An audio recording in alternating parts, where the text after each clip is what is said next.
working through it quite pointlessly and doing it because I know I had to do it, but with no real idea of what I was doing, how I was doing, and when I was doing it. I didn't, to be honest with you. It's probably the biggest reasons why I booked in and why it was so attractive is the fact that it's a workshop in person. If you're anything like me, you've probably purchased 1,000 courses and it's not really gotten you anywhere.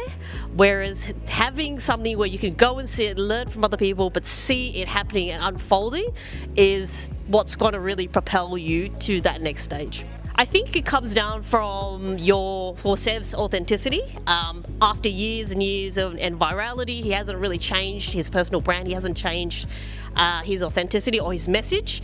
And I think if someone can maintain that consistency over 6 years, if he can do it, if it's good for him, it's good for me. How to be a bit more intentional with my messaging, but also remembering to frame that business owners are still humans at the end of the day, and that's the human element that you've got to appeal to. I think I liked most is the actual planning of the workshop, the execution, but also getting a chance to graze shoulders with other people who are in a very similar situation. Accountability is a huge one. Sev has promised to chase me, and if anything like me who needs to be chased, it's definitely something that you should consider, because a course is another course that's probably going to sit in your inbox, so you're not going to action anything because no one's there to make sure you do. The biggest impact it will have for me is maintaining consistency, but being authentic. Do it.